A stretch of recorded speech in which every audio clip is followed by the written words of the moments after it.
Pernah terpikir tidak, kalau dalam tongkrongan yang sedang membahas mengenai literasi agama, orang-orang yang paling menguasai materi justru adalah mereka yang tidak memeluk agama tersebut?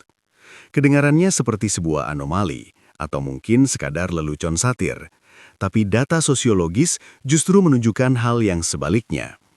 Ada sebuah realitas unik di mana individu-individu yang melabeli diri mereka sebagai ateis atau agnostik seringkali memiliki skor pengetahuan agama yang jauh melampaui rata-rata pemeluk agama itu sendiri.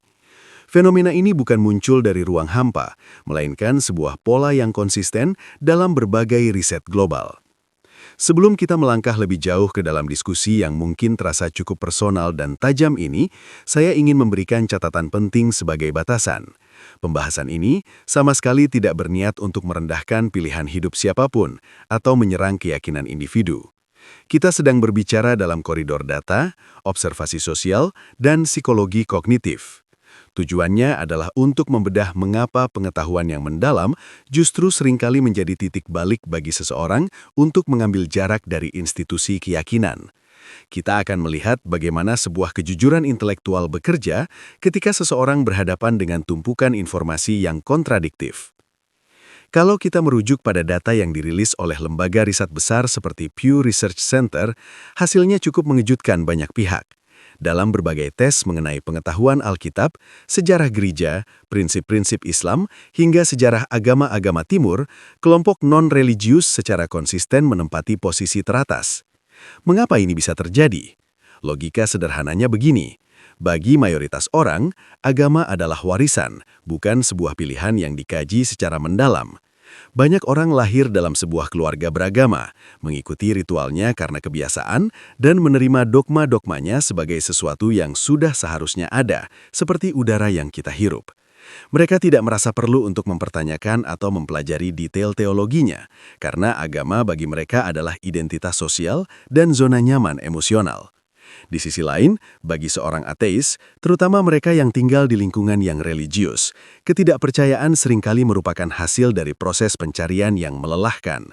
Mereka tidak tiba-tiba memutuskan untuk tidak percaya hanya karena ingin terlihat berbeda. Seringkali, ketidakpercayaan itu justru bermula dari rasa ingin tahu yang sangat besar terhadap agama yang mereka peluk sebelumnya. Mereka membaca kitab sucinya dari halaman pertama hingga terakhir, mempelajari sejarahnya, membandingkan klaim-klaim teologis dengan fakta sains, dan akhirnya sampai pada sebuah kesimpulan yang jujur, meskipun kesimpulan itu mungkin menyakitkan bagi identitas lama mereka. Proses ini sering kita sebut sebagai kejujuran pada kesimpulan. Bayangkan Anda sedang menyusun sebuah puzzle besar. Jika Anda adalah seorang pemeluk agama yang taat secara tradisional, Anda mungkin hanya melihat gambar yang ada di kotak puzzle tersebut tanpa benar-benar mencoba menyusun kepingannya satu persatu. Anda percaya gambar itu benar karena begitulah yang dikatakan oleh orang tua atau guru agama Anda. Namun, seorang ateis biasanya adalah orang yang mencoba menyusun kepingan itu sendiri. Dalam proses penyusunan, mereka menemukan banyak potongan yang tidak pas, ada bagian yang hilang, dan ada gambar yang ternyata tidak sesuai dengan apa yang dijanjikan di sampul patak. Di titik itulah, integritas intelektual mereka diuji. Apakah mereka akan memaksakan potongan-potongan itu agar terlihat pas, meskipun sebenarnya tidak? Atau mereka akan berani berkata, pola ini tidak logis, dan saya tidak bisa pura-pura percaya bahwa gambar ini utuh. Ketidaksamaan antara teks suci dengan realitas empiris atau kontradiksi internal dalam doktrin seringkali menjadi katalisator bagi mereka untuk melakukan riset lebih dalam lagi. Mereka menjadi ahli bukan karena ingin menghujat, tapi karena mereka ingin memastikan bahwa keputusan mereka untuk pergi didasarkan pada pemahaman yang utuh, bukan sekedar emosi sesaat. Hal yang menarik adalah bagaimana literasi ini menciptakan jarak. Ada semacam paradoks di mana semakin seseorang mempelajari teks-teks agama secara kritis, bukan secara apologetik, semakin besar kemungkinan mereka menemukan celah-celah yang sulit dijembatani oleh logika. Bagi pemeluk agama rata-rata, mereka mungkin hanya terpapar pada bagian-bagian teks yang menenangkan, puitis, dan penuh pesan moral saat ibadah mingguan. Namun, mereka yang melakukan studi mandiri akan menemukan bagian-bagian yang lebih kompleks, terkadang kelam, atau secara historis sangat problematis. Pengetahuan inilah yang kemudian membedakan antara mereka yang percaya karena perasaan dengan mereka yang tidak percaya karena data. Ateis dalam konteks ini seringkali bertindak sebagai kurator informasi yang sangat teliti. Mereka memahami konteks sejarah kapan sebuah ayat turun. Mereka tahu perdebatan konsili di masa lalu, dan mereka paham bagaimana sebuah dogma berevolusi. Pengetahuan yang komprehensif ini bukan sekedar alat untuk berdebat, melainkan fondasi dari keputusan hidup mereka. Mereka mengambil keputusan untuk tidak percaya bukan karena mereka kurang informasi, tapi justru karena mereka memiliki terlalu banyak informasi yang tidak bisa lagi dikompromikan dengan akal sehat mereka. Fenomena ini membawa kita pada sebuah konsep yang dalam sosiologi sering disebut sebagai biaya keluar atau exit cost. Bagi seseorang yang lahir dan tumbuh dalam lingkungan religius yang kental, memutuskan untuk meninggalkan keyakinan tersebut bukanlah perkara mudah. Ada tekanan sosial, potensi keretakan hubungan keluarga, hingga krisis identitas yang mendalam. Oleh karena itu, sebelum seseorang berani melangkah keluar dan melabeli diri mereka sebagai ateis, mereka biasanya merasa perlu memiliki amunisi intelektual yang sangat kuat. Mereka tidak bisa hanya berkata, "Saya tidak merasa srek lagi," karena alasan emosional seperti itu akan dengan mudah dipatahkan oleh otoritas agama atau lingkungan sekitar. Akibatnya, mereka melakukan riset yang jauh lebih mendalam dibandingkan mereka yang memilih untuk tetap tinggal. Mereka mempelajari apologi, sejarah kanonisasi teks, hingga kritik tekstual. Motivasi untuk mempelajari agama bagi seorang ateis seringkali bersifat eksistensial. Mereka ingin memastikan bahwa keputusan mereka memiliki dasar yang kokoh. Sebaliknya, bagi mereka yang tetap berada dalam keyakinan, motivasi untuk belajar seringkali bersifat devosional, hanya untuk memperkuat apa yang sudah diyakini, sehingga mereka cenderung menghindari informasi yang berpotensi mengguncang iman mereka. Hal ini menciptakan perbedaan cara pandang yang fundamental dalam membaca teks suci. Pemeluk agama cenderung membaca teks secara inklusif emosional, di mana teks dianggap sebagai surat cinta dari pencipta yang harus dipatuhi dan dirasakan keindahannya. Namun, seorang ateis atau pencari kebenaran yang skeptis akan membaca teks tersebut secara analitis historis. Mereka melihat teks sebagai produk dari zamannya, lengkap dengan bias budaya, pengaruh politik masa itu, dan kontradiksi-kontradiksi yang mungkin muncul akibat proses penyalinan manual selama berabad-abad. Perbedaan metode membaca inilah yang menjelaskan mengapa seorang ateis seringkali lebih tahu tentang detail-detail teknis atau bagian-bagian yang dianggap sulit dalam sebuah kitab suci. Mereka tidak memiliki beban psikologis untuk melindungi teks tersebut dari kritik.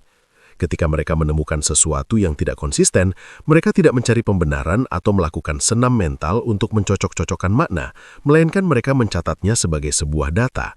Kejujuran intelektual ini adalah standar yang mereka pegang teguh.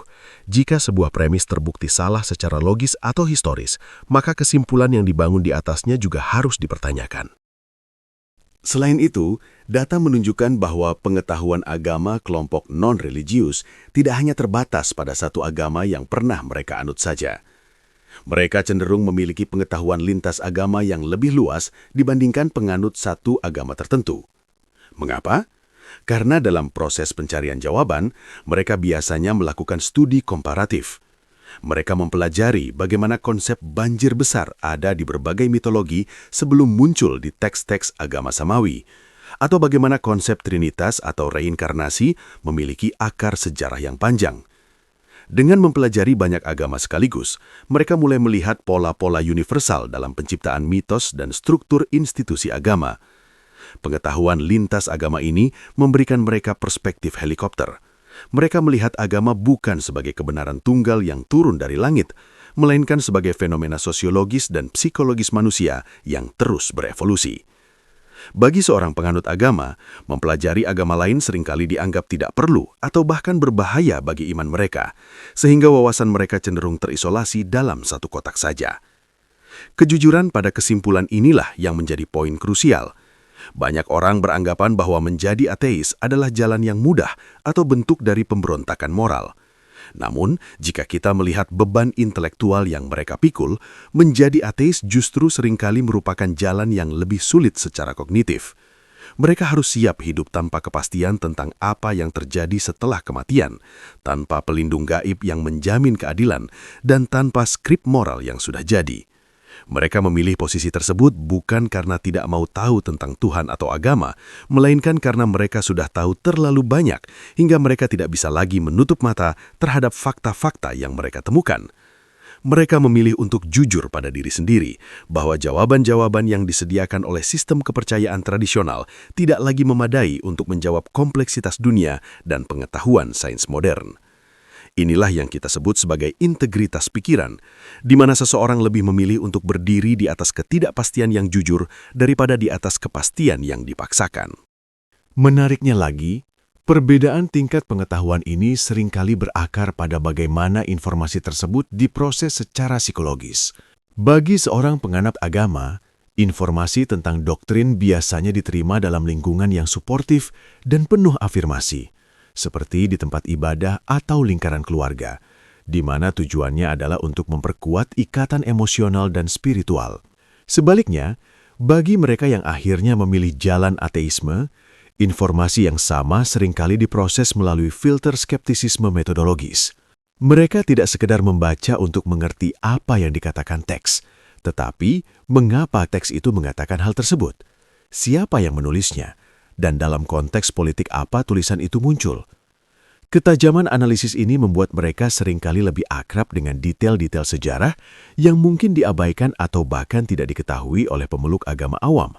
Misalnya, seorang ateis mungkin tahu lebih banyak tentang sejarah Konsili Nisea, atau bagaimana proses kodifikasi teks-teks suci dilakukan oleh tangan manusia dengan segala kepentingan zamannya.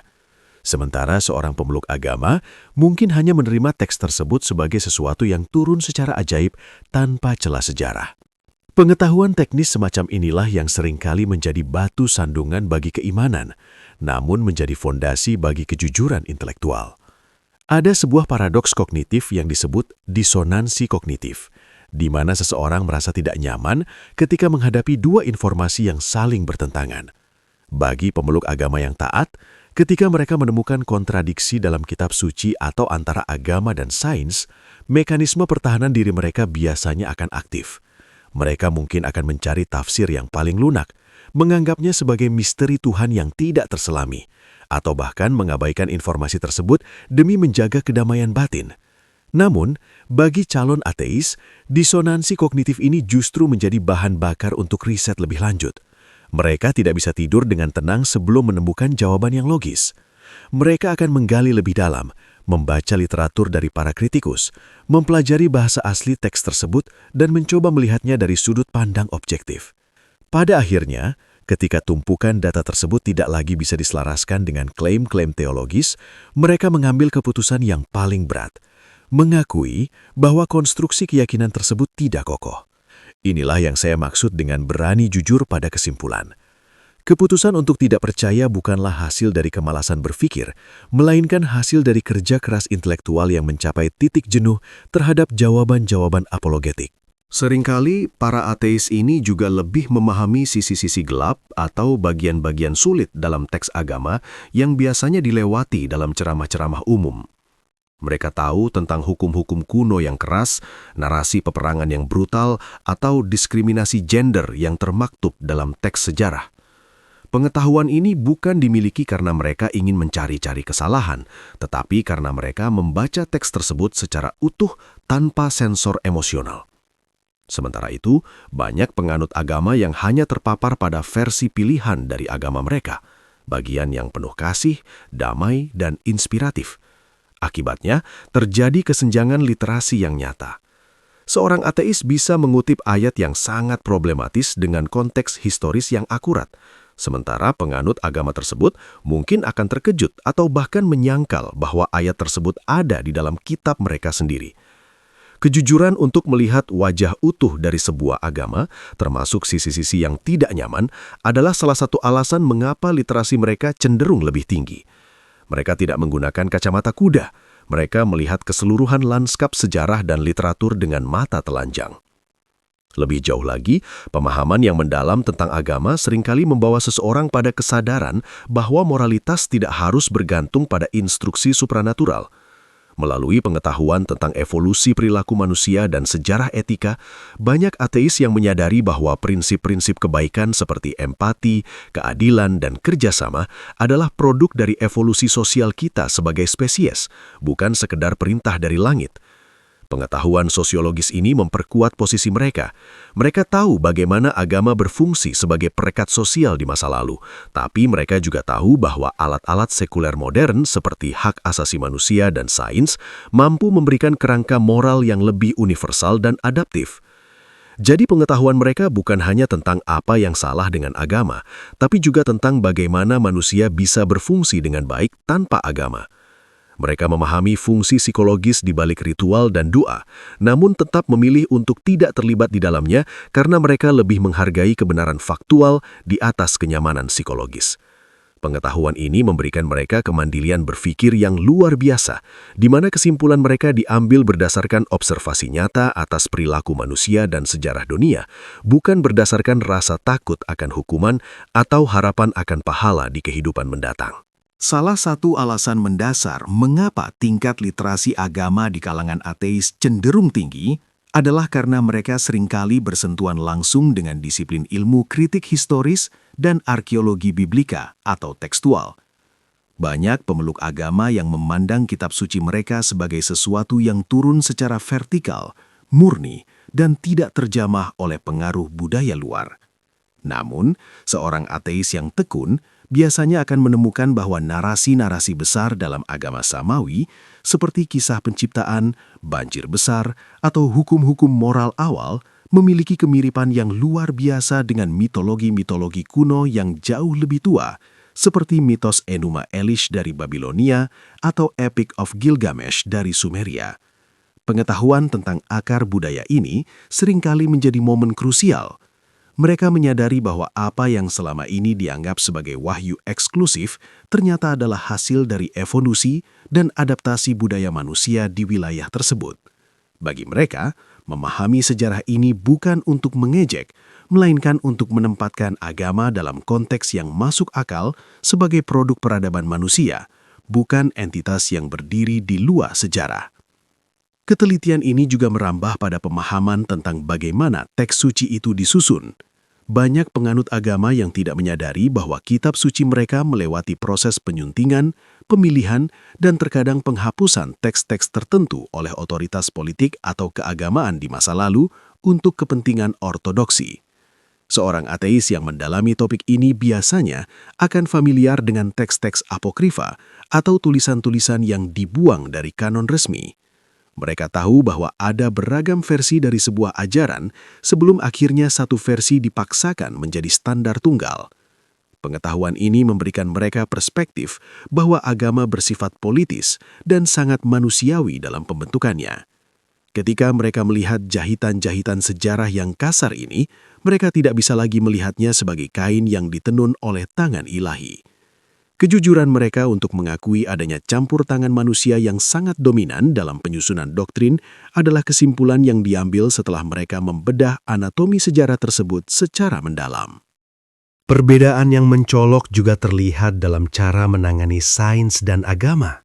Seringkali, pemeluk agama mencoba melakukan konkordansi, yaitu upaya untuk mencocokkan penemuan sains modern dengan ayat-ayat kuno agar terlihat relevan. Mereka mungkin akan berkata bahwa teori Big Bang atau evolusi sebenarnya sudah tersirat di dalam teks mereka. Namun, bagi seorang ateis yang memahami metode ilmiah sekaligus teks agama, upaya ini seringkali dianggap sebagai pemaksaan makna atau cherry picking. Mereka tahu persis apa yang dikatakan teks dalam bahasa aslinya dan apa yang ditemukan oleh sains di laboratorium. Karena mereka tidak merasa perlu untuk membela agama, mereka berani mengambil kesimpulan bahwa keduanya seringkali bertolak belakang. Mereka lebih memilih untuk menerima fakta bahwa teks kuno mencerminkan pengetahuan manusia pada zamannya yang terbatas, daripada harus melakukan akrobat logika yang melelahkan hanya untuk membuat agama tetap terlihat benar di mata sains modern.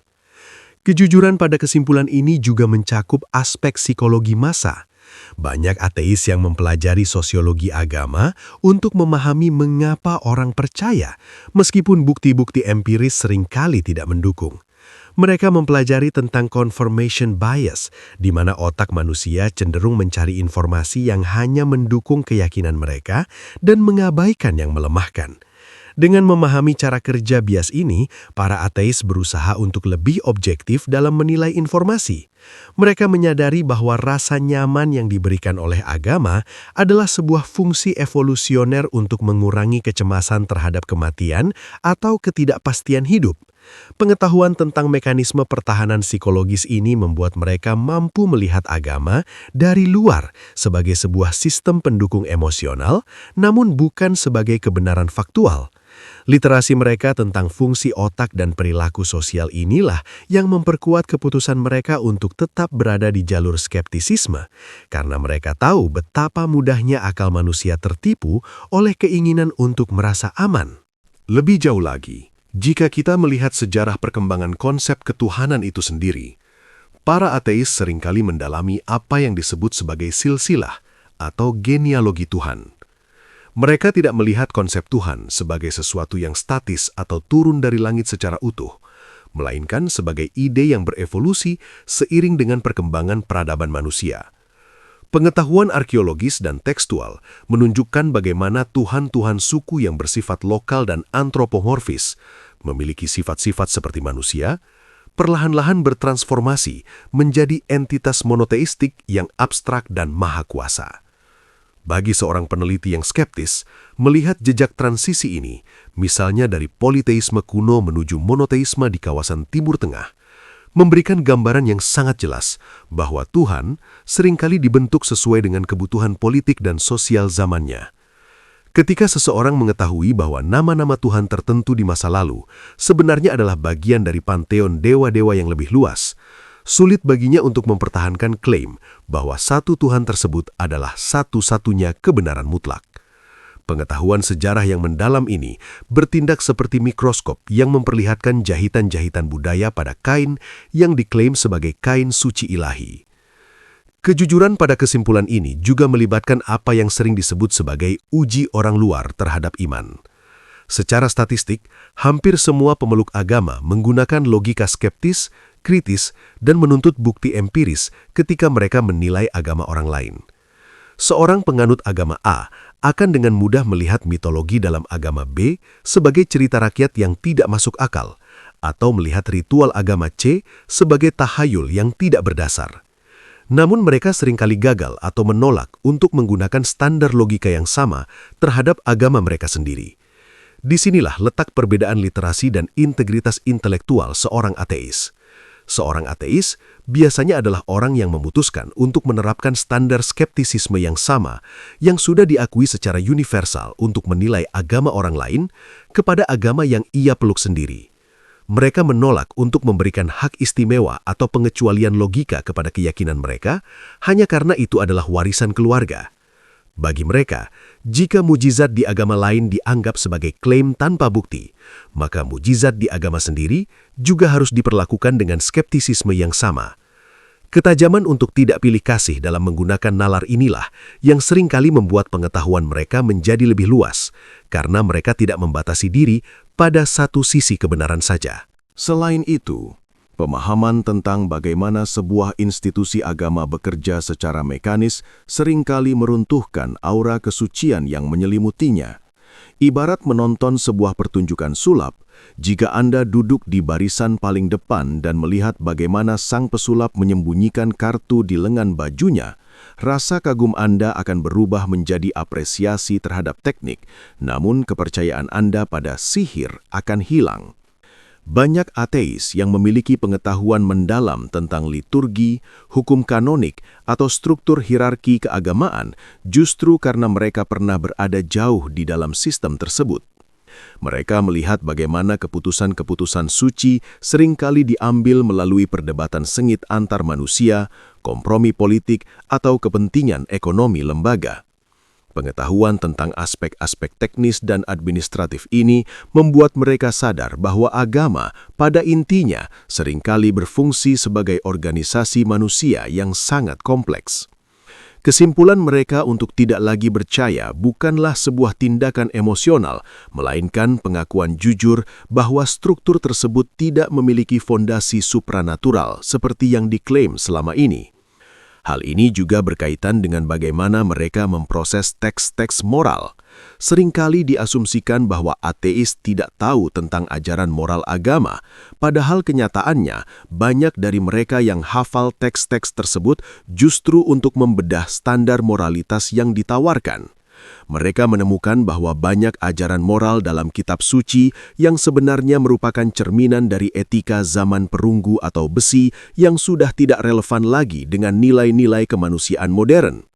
Pengetahuan ini membuat mereka berani mengambil kesimpulan bahwa moralitas manusia sebenarnya terus maju melampaui teks-teks agama tersebut.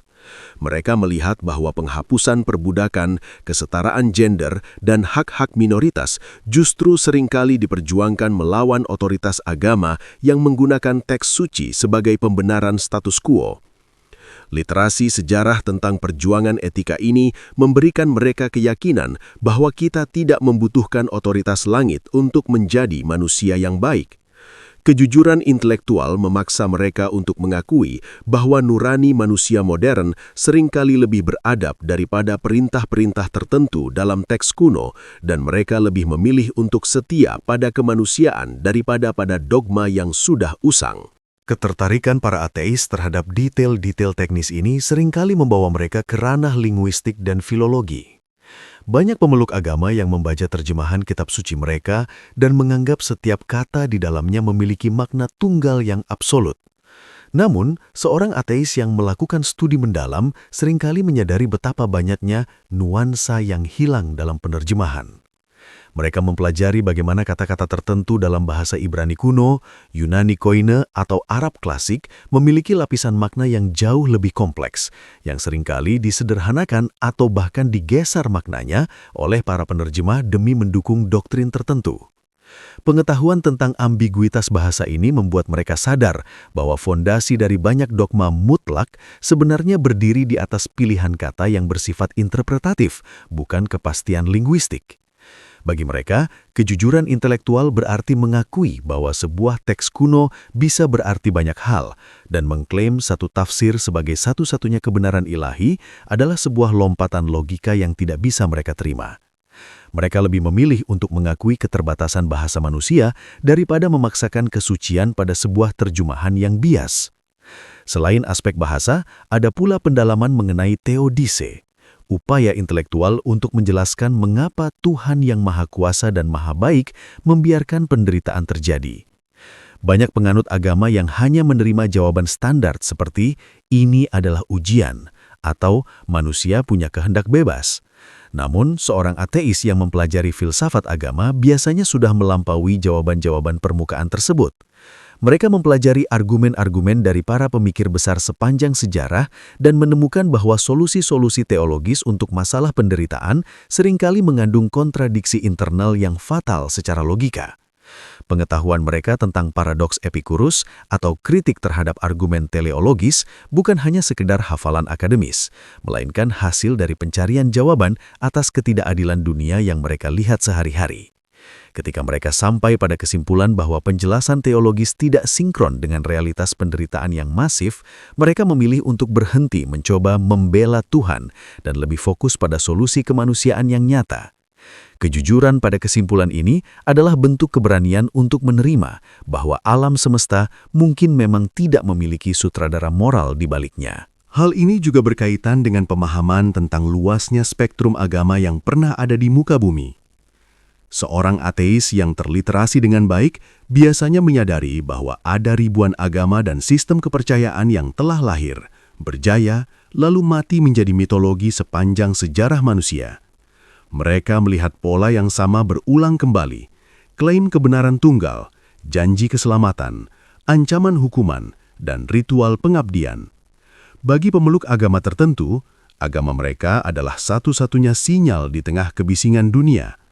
Namun bagi seorang ateis yang memiliki data sejarah luas, mereka melihat bahwa setiap pemeluk agama sebenarnya melakukan hal yang sama. Mereka menolak ribuan Tuhan agama lain dan hanya percaya pada satu Tuhan mereka. Ateis hanya melangkah satu tahap lebih jauh dengan menolak satu Tuhan terakhir tersebut berdasarkan pola yang sama. Pengetahuan tentang statistik dan sejarah pluralitas agama ini membuat klaim eksklusivitas agama tertentu terlihat sangat tidak masuk akal secara probabilitas. Mereka jujur pada fakta bahwa lokasi kelahiran dan budaya jauh lebih menentukan agama seseorang daripada kebenaran objektif itu sendiri. Keputusan untuk mengambil jarak ini seringkali disebut sebagai informed consent atau persetujuan yang didasari informasi lengkap. Dalam banyak kasus, orang menjadi ateis bukan karena mereka kehilangan iman, tetapi karena mereka mendapatkan informasi. Informasi yang berlebihan tentang inkonsistensi teks, sejarah kekerasan institusi agama, hingga penemuan sains yang meruntuhkan klaim kreasionisme membuat beban kognitif untuk terus percaya menjadi terlalu berat. Mereka menyadari bahwa iman seringkali menuntut seseorang untuk mengabaikan apa yang mereka ketahui agar tetap bisa percaya pada apa yang mereka inginkan. Bagi mereka yang menjunjung tinggi kejujuran intelektual, ini adalah pertukaran yang tidak adil. Mereka lebih memilih untuk memiliki pertanyaan yang tidak terjawab daripada jawaban yang tidak boleh dipertanyakan. Pengetahuan mereka yang luas tentang agama justru menjadi pagar yang melindungi mereka dari dogmatisme, karena mereka tahu persis bagaimana dogma itu dikonstruksi, dipelihara, dan dipaksakan secara sosial. Di ranah filsafat dan logika, ada sebuah prinsip fundamental yang sering disebut sebagai beban pembuktian. Bagi pemeluk agama pada umumnya, kewajiban untuk membuktikan keberadaan entitas ilahi atau kebenaran klaim agama seringkali dibalik arahnya ketika berdiskusi. Mereka cenderung meminta kaum skeptis untuk membuktikan bahwa Tuhan itu tidak ada. Namun, individu yang memiliki literasi agama dan pemahaman logika yang tinggi menyadari cacat mendasar dalam cara berpikir ini. Mereka memahami kaidah bahwa siapapun yang membuat klaim luar biasa, seperti narasi tentang mukjizat yang membelah lautan, penyembuhan ajaib, atau kebangkitan dari kematian, maka pihak pembuat klaim itulah yang memikul tanggung jawab untuk menyediakan bukti yang sama luar biasanya. Pengetahuan tentang sesat pikir ini membuat mereka tidak mudah terjebak dalam perdebatan sirkuler. Mereka menempatkan teks-teks keagamaan sejajar dengan dokumen sejarah lainnya yang harus diuji kesahihannya secara objektif dan empiris. Ketika bukti-bukti yang disajikan ternyata hanya berupa penalaran melingkar, misalnya membuktikan kebenaran kitab suci dengan mengutip ayat dari kitab suci itu sendiri, kejujuran kognitif mereka secara otomatis menolak untuk menerima hal tersebut sebagai sebuah kebenaran rasional. Fenomena tingginya pengetahuan agama di kalangan kelompok non-religius hari ini juga sangat erat kaitannya dengan demokratisasi informasi. Di masa lampau, literatur kritis, manuskrip kuno, catatan konsili atau perdebatan teologis tingkat tinggi biasanya dikunci rapat dan hanya bisa diakses oleh segelintir kaum klerus atau akademisi di balik tembok teologi. Umat awam secara umum hanya menerima produk akhirnya berupa khotbah yang sudah dikurasi sedemikian rupa agar terdengar menenangkan. Namun seiring dengan era keterbukaan informasi, data-data sejarah yang tadinya sangat eksklusif kini terpampang jelas bagi siapa saja yang mau meluangkan waktu untuk menelitinya. Kumpulan data mengenai kerancuan teks, catatan sejarah yang saling tumpang tindih, hingga temuan-temuan arkeologi modern yang ternyata tidak mendukung narasi kitab suci kuno, semuanya dapat diakses dan dikaji secara independen. Bagi sebuah pikiran yang kritis, kemudahan akses ini bertindak sebagai pisau bedah untuk memvalidasi keraguan-keraguan mereka. Kemandirian dalam mencari data mentah inilah yang membentuk mereka menjadi individu-individu yang sangat terliterasi karena mereka menyerap informasi langsung dari sumbernya tanpa melalui filter penyensoran otoritas. Salah satu bukti sosiologis yang paling nyata dari fenomena di mana kedalaman ilmu agama justru seringkali memicu ketidakpercayaan dapat dilihat dari banyaknya mantan pemuka agama atau teolog yang akhirnya meninggalkan keyakinan mereka. Ada berbagai penelitian dan wadah komunitas yang secara khusus mendokumentasikan para pemimpin spiritual yang diam-diam kehilangan imannya setelah melakukan studi mendalam. Pola dari fenomena semacam ini menunjukkan bahwa ketika seseorang didorong untuk mempelajari kitab suci dalam bahasa aslinya, menelusuri sejarah dogma dengan metode akademis yang ketat, dan membandingkannya dengan penemuan biologi atau fisika terkini, probabilitas mereka untuk mempertahankan iman yang harfiah justru semakin menyusut. Pengetahuan mereka berevolusi menjadi terlalu kompleks untuk bisa dikurung kembali dalam batas-batas ortodoksi tradisional. Ini mungkin merupakan bentuk kejujuran intelektual yang paling mahal harganya, karena hidup, status sosial, dan karier mereka awalnya dibangun di atas sebuah sistem keyakinan tersebut. Keberanian untuk pada akhirnya melepaskan jubah keyakinan itu adalah puncak dari kesetiaan pada kesimpulan berbasis data, tidak peduli seberapa berat konsekuensi sosial yang membayanginya. Pada tingkat psikologis, proses mendekonstruksi keyakinan ini pada akhirnya bermuara pada sebuah otonomi mental yang sangat unik. Banyak kelompok beragama yang mengasumsikan bahwa kehidupan yang dijalani tanpa panduan teks suci akan berujung pada nihilisme atau kekacauan moral yang tak terkendali. Namun, data empiris di berbagai negara sekuler dengan populasi non-religius yang mendominasi justru memperlihatkan indeks kedamaian, kesejahteraan sosial, kesetaraan, dan tingkat kriminalitas yang jauh lebih baik. Memahami kumpulan fakta sosiologis ini memberikan sebuah perspektif baru bahwa keteraturan masyarakat dan empati manusia ternyata sama sekali tidak bergantung pada ketakutan akan hukuman setelah mati. Individu yang telah mengambil keputusan untuk jujur pada kesimpulan ini menyadari betul bahwa umat manusia memiliki insting evolusioner yang lebih dari cukup untuk menciptakan makna dan moralitasnya sendiri. Pengetahuan historis mereka yang komprehensif tentang bagaimana dogma seringkali memicu konflik berdarah di masa lalu justru membuat mereka jauh lebih menghargai kehidupan kemanusiaan di dunia ini. Mereka memilih untuk melepaskan ilusi tentang kehidupan abadi demi merangkul realitas kehidupan saat ini yang meskipun fana merupakan satu-satunya hal yang eksistensinya dapat dibuktikan secara nyata. Kesenjangan literasi ini juga sangat dipengaruhi oleh perbedaan fase kognitif di mana informasi keagamaan itu diserap dan diproses. Mari kita lihat secara objektif. Mayoritas pemeluk agama menerima doktrin dan narasi keimanan mereka pada masa kanak-kanak. Pada fase ini, otak manusia secara evolusioner diprogram untuk menyerap informasi dari figur otoritas, seperti orang tua atau guru, tanpa filter skeptisisme demi kelangsungan hidup. Agama yang diajarkan pada masa ini adalah versi yang sudah disederhanakan, dipenuhi dengan metafora hitam putih dan dibungkus dalam emosi yang menenangkan. Sebaliknya, proses dekonstruksi yang dialami oleh seorang ateis biasanya terjadi pada masa dewasa muda atau lebih, di mana kapasitas otak untuk berpikir kritis, analitis, dan abstrak sudah berkembang penuh. Ketika mereka membaca ulang teks-teks yang sama dengan kacamata kedewasaan, narasi yang dulunya terdengar seperti mujizat yang indah, kini terlihat sebagai klaim yang menuntut pembuktian empiris. Pengetahuan agama mereka menjadi lebih kaya karena mereka tidak lagi membacanya seperti buku cerita anak-anak, melainkan menelaahnya layaknya dokumen sejarah yang kompleks. Kejujuran untuk mengakui bahwa apa yang terdengar masuk akal di usia 7 tahun ternyata tidak lagi relevan dengan rasionalitas di usia 30 tahun adalah salah satu bentuk integritas kognitif yang paling mendasar. Di samping itu, ketajaman analisis kelompok non-religius seringkali terlihat sangat jelas ketika menyangkut sejarah perpecahan atau skisma di dalam tubuh satu agama itu sendiri. Banyak pemeluk agama yang secara eksklusif hanya mempelajari dan meyakini doktrin dari sekte atau denominasinya sendiri, sembari mengabaikan atau bahkan tidak mengetahui sejarah mengapa agama mereka terpecah menjadi puluhan atau ratusan cabang yang berbeda. Bagi seorang peneliti independen yang tidak terikat beban emosional, mempelajari sejarah sektarian ini memberikan sebuah pencerahan yang sangat rasional.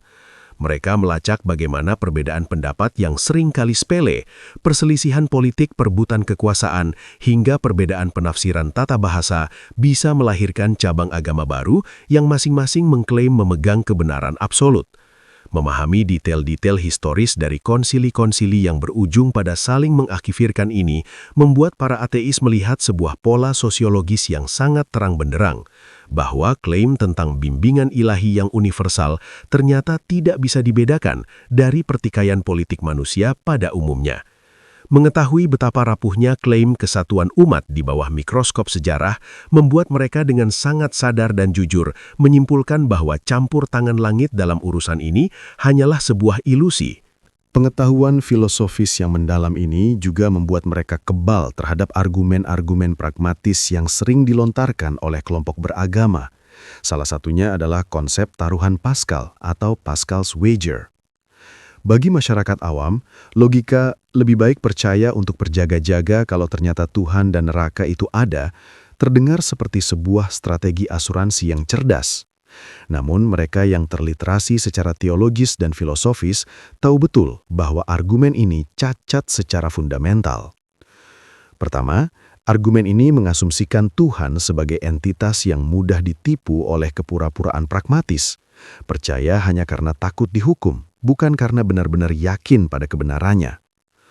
Kedua, mereka tahu bahwa ada ribuan versi Tuhan dari berbagai agama, sehingga bertaruh pada satu Tuhan tidak menjamin keselamatan dari Tuhan agama lain. Karena mereka memiliki data yang komprehensif tentang keberagaman konsep ketuhanan ini, mereka menyadari bahwa ketidakpercayaan yang jujur jauh lebih bermartabat secara intelektual daripada kepercayaan yang dimanipulasi oleh rasa takut. Mereka memilih untuk berdiri tegak di atas ketidaktahuan yang objektif daripada bersujud di atas kepura-puraan yang kalkulatif. Lebih jauh lagi, perbedaan tingkat pengetahuan ini berakar pada cara mendefinisikan batas epistemologi, yakni cabang filsafat tentang bagaimana kita mengetahui apa yang kita ketahui. Dalam tradisi religius, iman seringkali diagungkan sebagai sebuah kebajikan tertinggi, kemampuan untuk percaya meskipun tanpa bukti yang memadai, atau bahkan ketika bukti empiris menunjukkan hal yang sebaliknya. Namun bagi individu yang mengedepankan logika saintifik, menggunakan kata iman dalam konteks ini hanyalah sebuah eufemisme untuk mengatakan, saya tidak punya alasan yang logis. Mereka membedah konsep ini dengan sangat tajam dan menyadari bahwa di luar konteks agama, tidak ada satupun aspek kehidupan modern, mulai dari kedokteran, penerbangan, hingga peradilan, yang beroperasi menggunakan standar iman tanpa bukti. Karena mereka mengaplikasikan standar pembuktian yang sama rata di semua aspek kehidupan, mereka tidak bisa memberikan kelonggaran metodologis ketika menyangkut klaim-klaim supranatural. Pengetahuan mengenai bias epistemologis inilah yang mendorong mereka untuk berani mengatakan tidak secara lugas. Mereka bukannya tidak mampu memahami konsep iman, mereka justru terlalu memahaminya hingga sadar bahwa itu bukanlah alat yang bisa diandalkan untuk menemukan sebuah kebenaran faktual. Pada akhirnya, fenomena ateis yang lebih memahami agama daripada penganutnya sendiri bukanlah sebuah upaya untuk menjatuhkan, melainkan sebuah konsekuensi logis dari sebuah perjalanan mencari kebenaran yang tidak mengenal kata kompromi.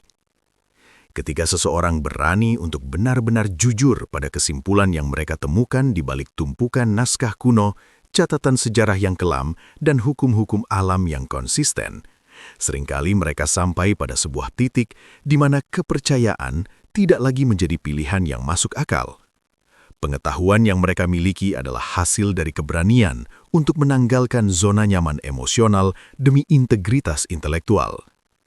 Mereka membuktikan bahwa memahami agama secara mendalam tidak selalu harus berujung pada penyembahan, tetapi bisa juga berujung pada pemahaman yang lebih jernih tentang bagaimana manusia berusaha memberikan makna pada alam semesta yang luas ini melalui mitos dan dogma.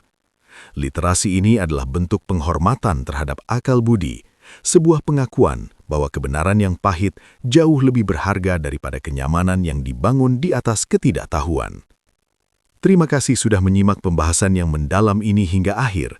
Kami percaya bahwa dialog yang sehat dimulai dari kesediaan kita untuk melihat data secara objektif dan mendengarkan suara-suara yang seringkali terabaikan dalam narasi arus utama.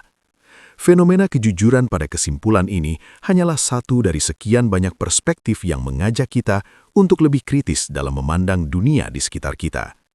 Jika Anda merasa diskusi seperti ini memberikan sudut pandang baru yang mencerahkan dan ingin terus mengeksplorasi realitas sosiologis serta intelektual yang jarang dibahas di ruang publik, kami mengundang Anda untuk bergabung bersama kami.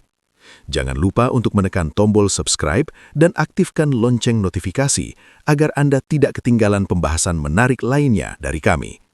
Sampaikan pendapat atau pertanyaan Anda di kolom komentar. Mari kita bangun diskusi yang intelektual dan bermartabat. Sampai jumpa di video berikutnya. Tetaplah kritis, tetaplah jujur pada nurani. Hanya di channel Silent Majority.